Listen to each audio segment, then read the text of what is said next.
नमस्कार, technical analysis course के इस 11th पार्ट में आपका स्वागत है। तो आज हम बात करने वाले हैं piercing pattern, dark cloud cover और काउंटर अटैक लाइंस के बारे में। ये सारे पैटर्न्स काफ़ी इंटरेस्टिंग हैं। तो चलो वन बाय वन इन सभी को हम समझ लेते हैं। तो शुरुआत करेंगे पियर्सिंग पैटर्न से। तो पियर्सिंग पैटर्न कुछ इस तरह दिखता है। पियर्सिंग पैटर्न एक बुलिश पैटर्न है। तो जैसे कि आप देख सकते हो कि स्टॉक की प्राइसेस लगातार गिर रही है, उसी बीच ये दो कैंडल्स तैयार होते हैं। तो पियर्सिंग पैटर्न दो कैंडल से तैयार होती है और डाउन ट्रेंड के बीच आती है। इसमें से जो पहली कैंडल है वो रेड कैंडल है और दूसरी कैंडल ग्रीन कैंडल है। तो पहली कैंडल जो है वो उस डाउन ट्रेंड को कंफर्म करती है कि डाउन ट्रेंड लगातार चल रहा है। उसी बीच ये ग्रीन कैंडल निकल कर आती है। अगर आप इस ग्रीन कैंडल को ऑब्जर्व करोगे तो आपको पता चलेगा कि इस ग्रीन कैंडल की ओपनिंग प्राइस उसके पहले वाली कैंडल की क्लोजिंग प्राइस से कम है, जो हमें कंफर्म कराती है कि शुरुआत में उस स्टॉक पर बियर्स ही सवार थे। लेकिन बियर्स उस स्टॉक में मोमेंटम नहीं बना पाए और दिन के आखिर तक वो स्टॉक अपनी ओपनिंग प्राइस से काफी ऊपर जाकर क्लोज हुआ, जो कि बताता है कि बुल्स ने उस स्टॉक में एंट्री कर ली है। अगर आप इस सेकंड कैंडल की क्लोजिंग प्राइस देखोगे तो वो उसके पहले की कैंडल की क्लोजिंग प्राइस से काफी ऊपर है, जो ये इंडिकेट करती है कि बुल्स ने उस स्टॉक में अच्छी खासी एंट्री कर ली है, जिसके बेसिस पर वहां पर बाइंग अपॉर्चुनिटीज बन सकती है और ट्रेडर्स उस स्टॉक को खरीद सकते हैं। तो पियर्सिंग पैटर्न कैसे पहचानना है? तो पियर्सिंग पैटर्न की पहली कैंडल रेड कैंडल होती है और दूसरी कैंडल ग्रीन कैंडल होती है। साथ ही जो दूसरी कैंडल होती है उसकी बॉडी पहली कैंडल की बॉडी के अंदर होनी चाहिए। जैसे कि आप यहाँ पर देख सकते हो कि दूसरी कैंडल की अच्छी खासी बॉडी पहले कैंडल की बॉडी में समाई हुई है। तो इस सेकंड कैंडल की कम से कम आधी बॉडी पहले कैंडल की बॉडी में समाई हुई होनी चाहिए। तो पियर्सिंग पैटर्न एक बुलिश पैटर्न है जो हमें बाइंग अपॉर्चुनिटीज के बारे में बताता है। पियर्सिंग पैटर्न के बाद अब हम बात करेंगे डार्क क्लाउड कवर पैटर्न के बारे में। डार्क क्लाउड कवर पैटर्न कुछ इस तरह दिखता है, जो कि अप ट्रेंड के दौरान आता है। तो डार्क क्लाउड कवर एक बियरिश पैटर्न है जो कि अप ट्रेंड के दौरान आता है। तो जैसे कि आप यहाँ पर देख सकते हो कि शुरुआत में स्टॉक की प्राइसेस ऊपर जा रही हैं और लगातार नए नए हाईज तैयार हो रहे हैं। उसी बीच एक ग्रीन कैंडल आ जाती है जो हमें इंडिकेट करती है कि बुल ट्रेंड लगातार चल रहा है, और उसके बाद ये रेड कैंडल आती है। तो डार्क क्लाउड कवर पैटर्न में दो कैंडल्स होती है, पहली ग्रीन कैंडल और दूसरी रेड कैंडल। तो अगर आप रेड कैंडल की ओपनिंग प्राइस पर देखोगे तो रेड कैंडल की ओपनिंग प्राइस उसके पहले की कैंडल की ओपनिंग प्राइस से ऊपर थी, यानी शुरुआत में वो बता रही थी कि उस स्टॉक में बुल्स का रन जारी है। लेकिन फिर बुल्स उस मोमेंटम को बना ही नहीं रख पाए और दिन के आखिर तक शेयर प्राइस गिरते गिरते गिरते काफी नीचे आकर क्लोज हुई। अगर आप उस सेकंड कैंडल की क्लोजिंग प्राइस देखोगे तो सेकंड कैंडल की क्लोजिंग प्राइस उसके पहले की कैंडल की क्लोजिंग प्राइस से नीचे है, जो हमें बताता है कि उस स्टॉक में बियर्स ने एंट्री कर ली है। और फिर डार्क क्लाउड कवर हमें बताता है कि यहाँ से बेरिश ट्रेंड शुरू हो सकता है और ट्रेडर्स स्टॉक्स को शॉर्ट सेल कर सकते हैं। यानी डार्क क्लाउड कवर हमें शॉर्ट सेलिंग अपॉर्चुनिटीज के बारे में बताता है। तो जैसे कि आप यहाँ पर देख सकते हो कि इस दूसरी कैंडल की बॉडी पहले कैंडल की बॉडी में कवर हो गई है, और डार्क क्लाउड कवर का ये एक इंपॉर्टेंट क्राइटेरिया है कि दूसरे कैंडल की बॉडी पहले कैंडल की बॉडी में करीब 50% होनी चाहिए, यानी सेकंड कैंडल की करीब आधी बॉडी पहली कैंडल में होनी चाहिए।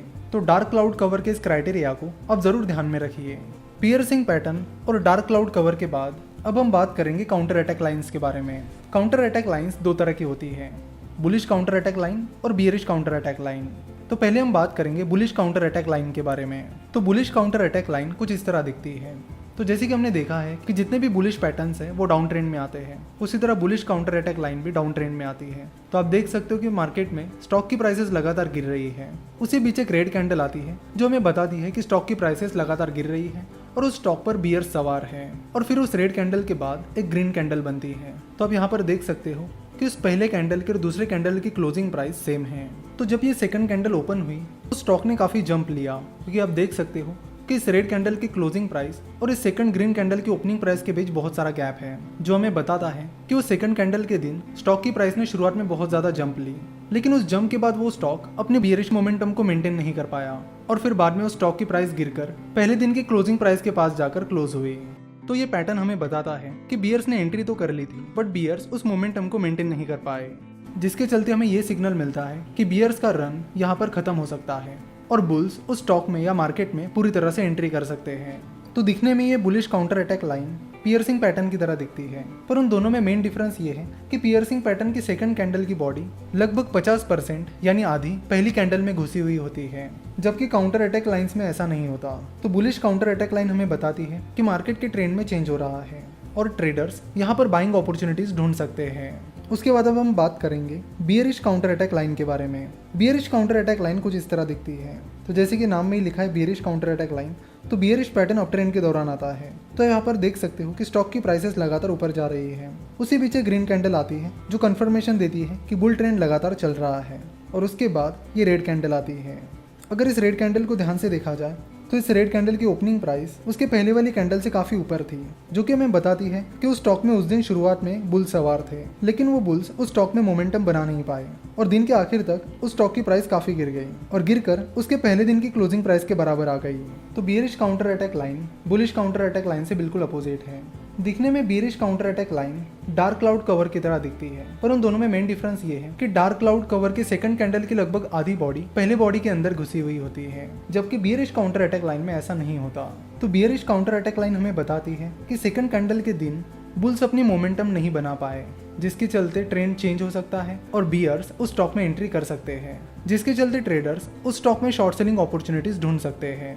आशा करता हूँ कि आपको आज समझाए हुए सारे पैटर्न्स यानी dark cloud cover, piercing pattern और bearish and bullish counter attack line अच्छे से समझ में आई होगी।